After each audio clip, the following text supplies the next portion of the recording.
Hello বন্ধুরা, আমি মিতা। আমার চ্যানেলে আপনাদের সবাইকে স্বাগত জানাই। আজকে আমি লাচ্ছা সিমুই দিয়ে একটা দুর্দান্ত স্বাদের পিঠার রেসিপি শেয়ার করব। আশা করি আপনাদের খুব ভালো লাগবে।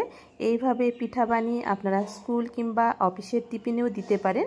আবার সন্ধ্যার চায়ের আড্ডা জমানোর জন্য এই পিঠা খেতে দুর্দান্ত লাগবে।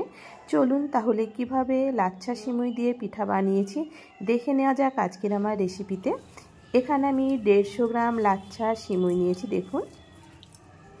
আর এখানে নিয়েছি ডিম আর 1 প্যাকেট মিল্ক পাউডার, এখানে ভ্যানিলা এসেন্স, আর এখানে 1 কাপ চিনি আমি মিক্সার গ্রাইন্ডারে গুঁড়ো করে নিয়েছিলাম। এখানে নিয়েছি চালের গুঁড়ো। চালের গুঁড়োটাকে আমি প্রয়োজন মতো ব্যবহার করব। প্রথমে লাচ্ছা সিমুইটাকে হাত দিয়ে এইভাবে গুঁড়ো করে নেব। যেহেতু লাচ্ছা সিমুই খুব পাতলা হয়, তাই এইভাবে হাত দিয়ে গুঁড়ো করে নিলে খুব সুন্দরভাবে গুঁড়ো হয়ে যাবে। এরপর চিনি গুঁড়ো দিলাম, তারপর 1 প্যাকেট মিল্ক পাউডার দিলাম। এখানে আমি 150 গ্রাম সিমুইয়ের জন্য 1 প্যাকেট দুধ ব্যবহার করছি। আপনারা চাইলে এখানে সিমুইয়ের পরিমাণ যদি বাড়িয়ে দেন, তাহলে এখানে চিনি এবং মিল্ক পাউডারের পরিমাণটা বাড়িয়ে দেবেন। এরপর চিনি গুঁড়ো আর মিল্ক পাউডার সিমুইয়ের সঙ্গে ভালো করে মিশিয়ে দেব। বন্ধুরা অবশ্যই ফুল ভিডিওটি দেখবেন আর একটা লাইক দেবেন। আপনাদের একটা লাইক আমাকে নতুন ভিডিও বানাতে উৎসাহ জাগায়।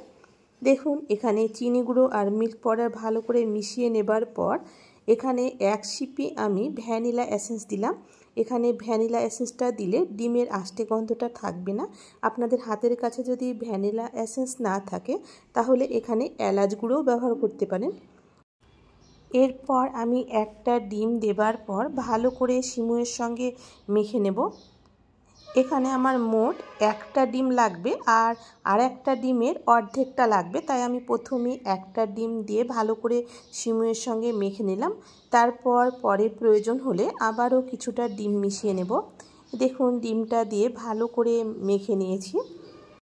দেখুন, এখানে সিমুইটা একটু শুকনো মনে হচ্ছে, তাই আমি আলাদা একটা জায়গাতে একটা ডিমকে ভালো করে ফেটিয়ে নেব।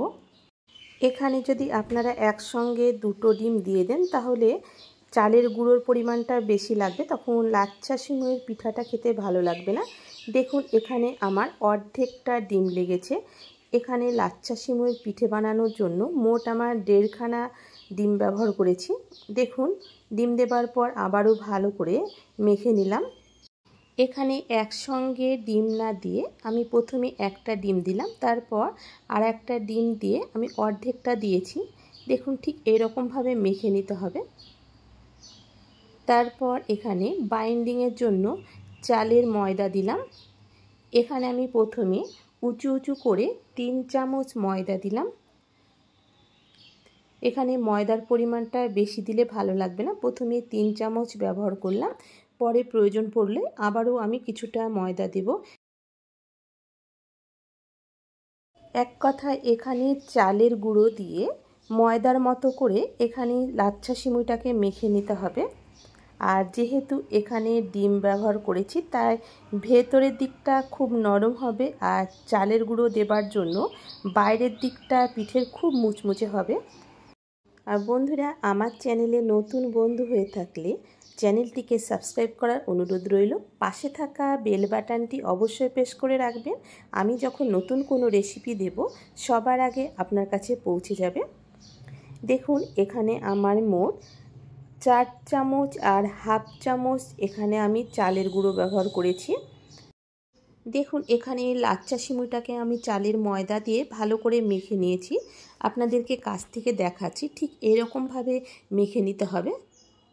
দেখুন, আশা করি আপনারা দেখে বুঝতে পারলেন এখানে আমি লাচ্ছা সিমুইটাকে কিভাবে মেখে নিলাম। এরপর হাতটা ধুয়ে হাতে আমি সামান্য তেল মেখে নিলাম। তারপর ছোট ছোট করে লাচ্ছা সিমুইয়ের ডো নেবার পর হাতের তালুতে এইভাবে চ্যাপটা করে আমি পিঠাগুলো বানিয়ে নেব।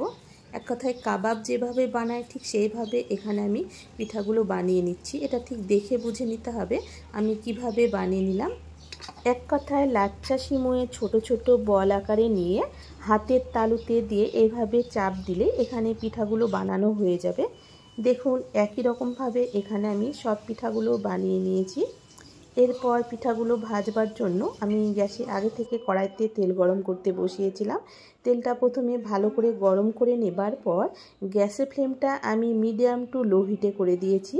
মিডিয়াম টু লো হিটে এখানে পিঠাগুলো ভেজে নিতে হবে, তাহলে বাইরের দিকটা খুব মুচমুচে হবে আর ভেতরটা খুব নরম হয়ে থাকবে। গ্যাসের ফ্লেমটা মিডিয়াম টু লো হিটে রেখে এখানে আমি পিঠাগুলো ভেজে নেব। আর এখানে পিঠাগুলো এতটাই টেস্টি হয়, আপনারা একবার বাড়িতে বানিয়ে দেখলে বুঝতে পারবেন। আমি তো এই পিঠাগুলো একদিনে দুবার বানিয়েছিলাম। এই পিঠাগুলো এতটাই টেস্টি হয়েছিল। দেখুন এখানে আমি 2 পিঠ খুন্তি দিয়ে ঘুরিয়ে উল্টে উল্টে বাদামি করে ভেজে নিয়েছি। এই পিঠাগুলো ভাজা হয়ে গেছে। উঠিয়ে নিয়ে একই রকমভাবে গ্যাসের ফ্লেমটা মিডিয়াম টু লো হিটে রেখে বাকি পিঠাগুলো ভেজে নেব। আর এই পিঠাগুলো এতটাই টেস্টি হয়, আমার বাড়িতে তো ভাজার সঙ্গে সঙ্গে ফিনিশ হয়ে যায়। দেখুন এখানে আমি সব পিঠাগুলো বানিয়ে নিয়েছি আর পিঠাগুলো দেখুন কতটা লোভনীয় হয়েছে। আশা করি আমার আজকের এই লাচ্ছা সিমইয়ের পিঠা আপনাদের ভালো লেগেছে। আর ভালো লাগলে বন্ধুরা অবশ্যই বাড়িতে একবার ট্রাই করে দেখতে পারেন। আর পিঠাগুলো দেখুন কতটা লোভনীয় হয়েছে। আর আপনাদেরকে একটা পিঠা ভেঙে দেখাচ্ছি, দেখুন কতটা সফট হয়েছে। আজকের মতো এই পর্যন্ত বন্ধুরা, দেখা হচ্ছে পরবর্তী রেসিপিতে।